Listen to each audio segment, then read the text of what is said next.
TV La Capitale est une chaîne d'information dédiée aux régions de la Côte d'Ivoire. Vous êtes une institution, un ministère, une ONG, une petite et moyenne entreprise, une agence de transport ou d'hôtellerie, un établissement scolaire ou un promoteur d'événements? Ça tombe bien! TV La Capitale vous propose une grille de programmes adaptés pour faire connaître vos cérémonies et activités à travers toute la Côte d'Ivoire et même au-delà. Alors, contactez-nous au +225 27 33 74 70 27 ou au 05 75 95 48 91. TV La Capitale, la chaîne au cœur des régions. TV La Capitale, la chaîne des régions. TV La Capitale est désormais à votre portée. Accessible sur Android, tablette et ordinateur, il vous suffit juste de visiter www.tvlacapitale.com pour suivre la chaîne en direct. Et nous vous proposons une couverture complète de l'actualité en Côte d'Ivoire, du nord au sud, en passant de l'est à l'ouest, sans oublier le centre. Et grâce à notre journal diffusé toutes les 2 heures et nos nombreuses émissions, restez informés en temps réel, car TV La Capitale, c'est la véritable chaîne des régions. TV La Capitale, la chaîne des régions.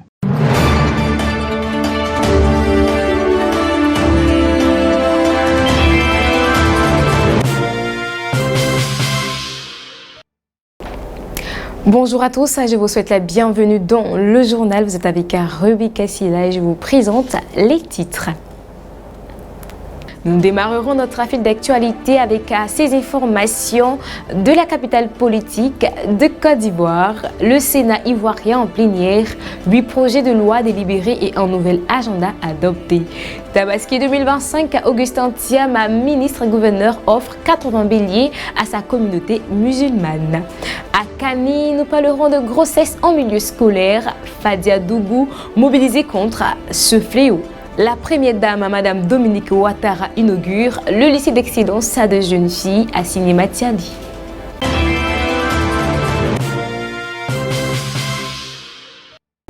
Nous ouvrons notre actualité dans la ville de Yamoussoukro. Ce mercredi 4 juin 2025, le Sénat de Côte d'Ivoire s'est réuni en séance plénière à la Fondation Félix Houphouët-Boigny pour la recherche de la paix.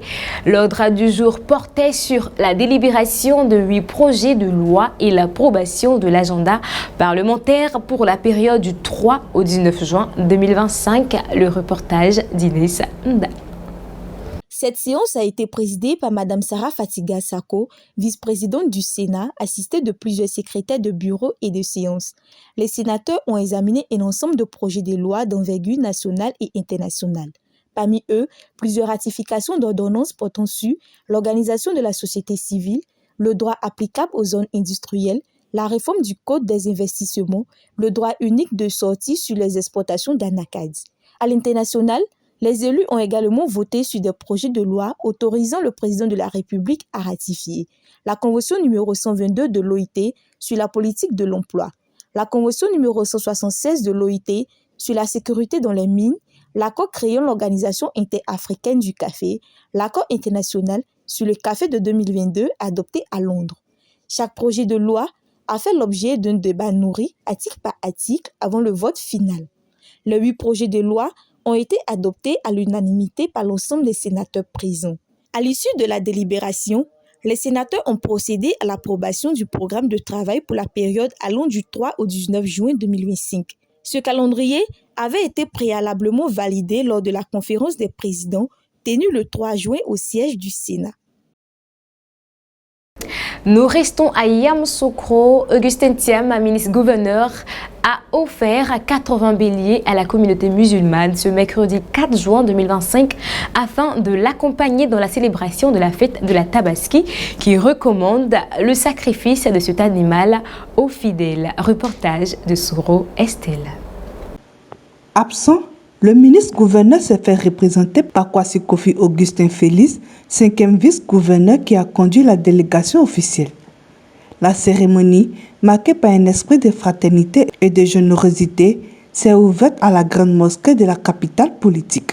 Le premier bénéficiaire du geste symbolique a été l'imam principal de cette mosquée, honoré en tant que guide spirituel et représentant de la communauté.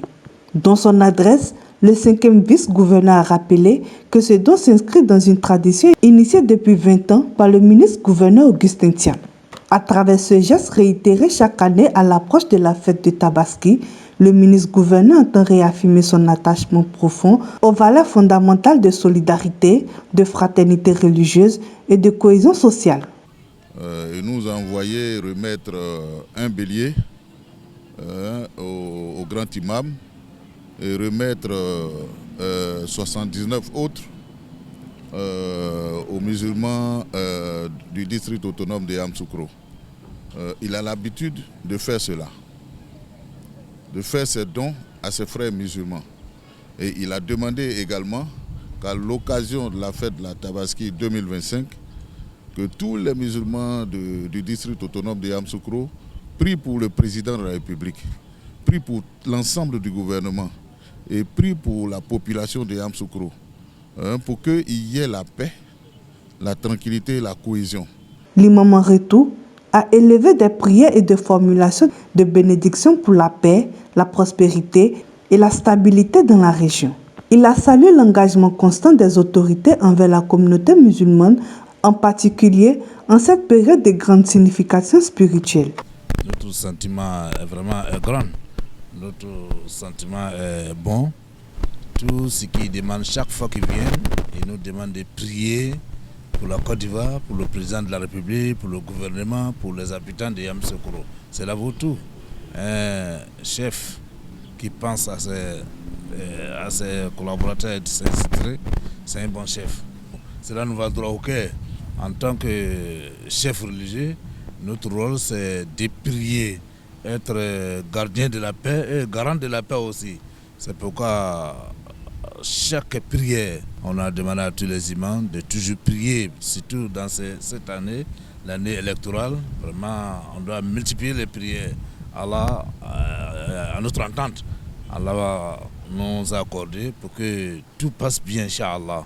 À l'issue de la cérémonie à la mosquée, la délégation s'est rendue au domicile du chef de la communauté musulmane. Là encore, des dons de béliers ont été remis aux imams ainsi qu'aux fidèles démunis rencontrant des difficultés à acquérir un mouton pour accomplir le sacrifice rituel du vendredi. Le ministre Fola. Il salue le ministre. Quand c'est qu'il faut à Berka Kounou, ministre de Cham. Merci pour le passé. À Berka Kounou, à Berka B, à Berka Sini. Ça c'est remerciement. Si à Baralembe, à la Nasirofoni, à Kouima Mengalayen, le bien que nous faisons, Andayina, on ne peut pas oublier. Ce geste hautement symbolique vise à permettre à tous les croyants de célébrer la fête dans la dignité et le respect des préceptes religieux.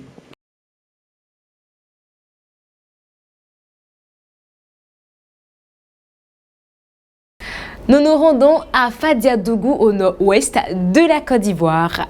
Et oui, en Côte d'Ivoire, les grossesses en cours de scolarité sont en hausse. À Fadiadougou, les sensibilisations sont menées dans les écoles et les familles pour réduire ce fléau.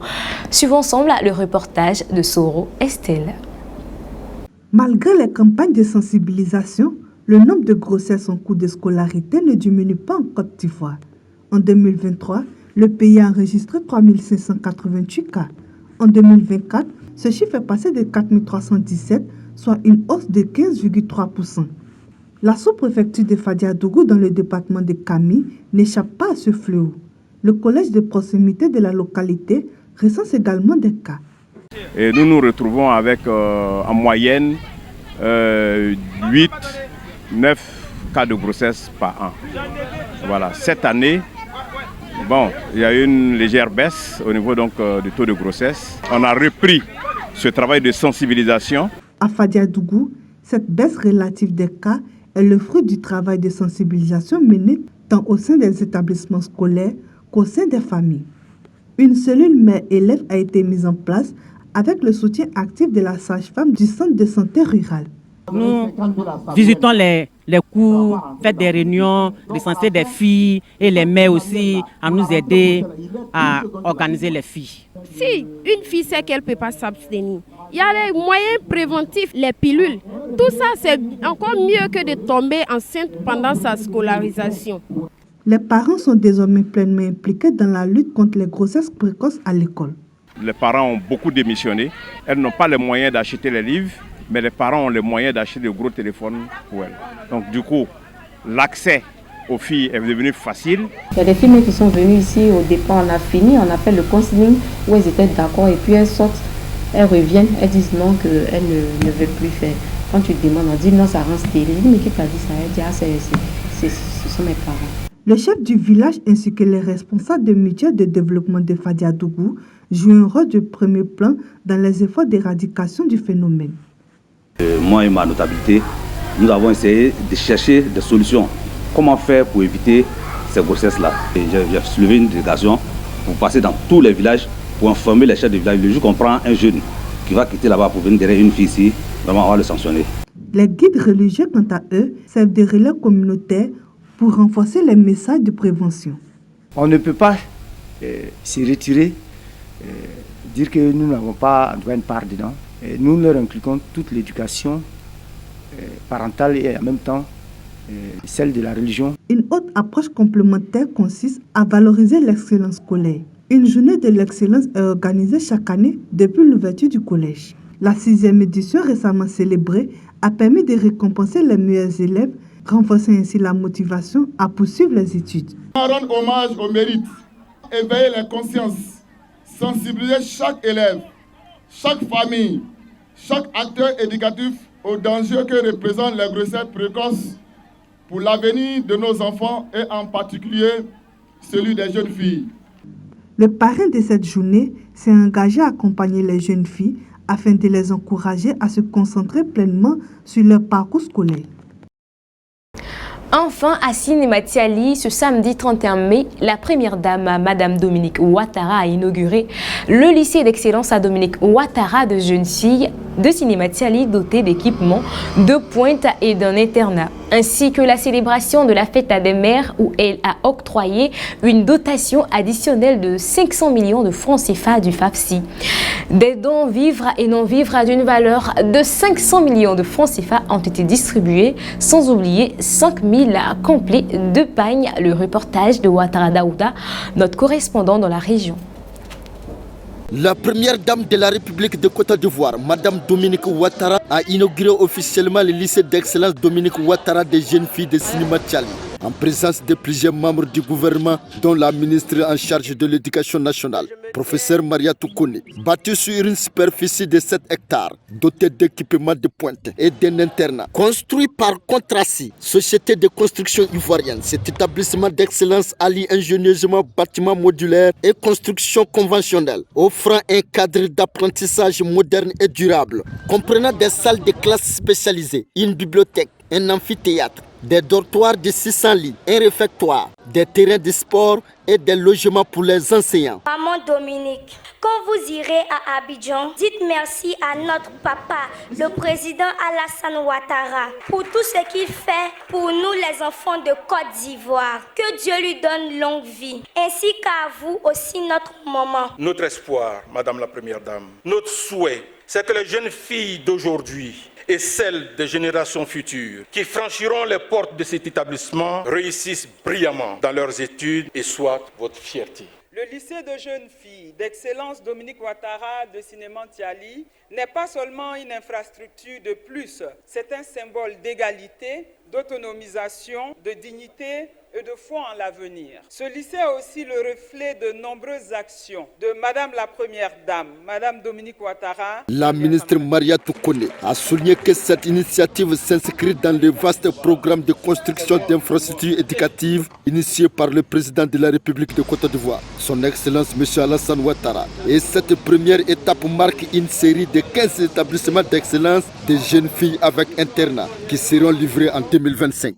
Je voudrais traduire au nom de la communauté éducative nationale mes remerciements infinis au président Alassane Ouattara pour ses infrastructures qui offrent des conditions optimales d'apprentissage pour l'éducation de nos jeunes filles. Madame la Première Dame, nous voici aujourd'hui à Sinématiali pour l'inauguration de l'un de ces lycées d'excellence pour jeunes filles avec internat qui porte votre illustre nom. Madame la Première Dame, vous incarnez dans la pensée collective des Ivoiriens la bonté, la grâce et la générosité. Pour la marraine de la cérémonie et présidente de la Fondation Children of Africa, Madame Dominique Ouattara, a indiqué sa volonté de donner l'opportunité aux jeunes filles brillantes d'avoir un parcours de haut niveau, avant de se réjouir de la réalisation de cet établissement d'excellence des jeunes filles de Sinématiali qui servira à répandre le savoir et la connaissance à travers le pays, tout en remerciant le président de la République pour sa vision éclairée. Cet établissement matérialise notre volonté commune de promouvoir une éducation de qualité accessible à tous. Ce beau projet, porté par la vision de mon cher époux, le président de la République, rejoint parfaitement mon engagement pour la promotion de l'excellence scolaire et pour les qualités des chances. À travers ma Fondation Children of Africa, j'ai toujours œuvré pour que chaque enfant, en particulier les jeunes filles, ait la possibilité d'apprendre et de réussir leurs études. C'est pour servir cet objectif que nous avons engagé de nombreuses actions dans le secteur de l'éducation durant ces 25 dernières années. Ce lycée est bien plus qu'une école. Il est un levier d'espoir et d'ascension sociale pour de jeunes élèves tout aussi méritants les uns que les autres. Et je voudrais à cet effet féliciter le président de la République pour sa vision d'avenir et son fort engagement social. Occasion pour la Première Dame de célébrer la fête des mères où elle a octroyé une dotation additionnelle de 500 millions de francs CFA du FACSI, des dons en vivres et non vivres d'une valeur de 500 millions de francs CFA ont été distribués, ainsi que 5000 complets de pagnes.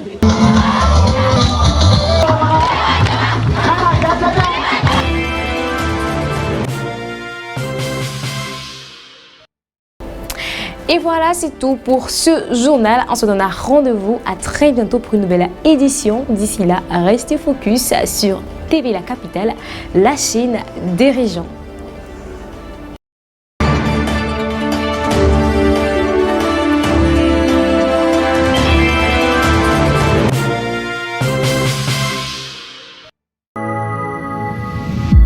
TV La Capitale, la chaîne des régions.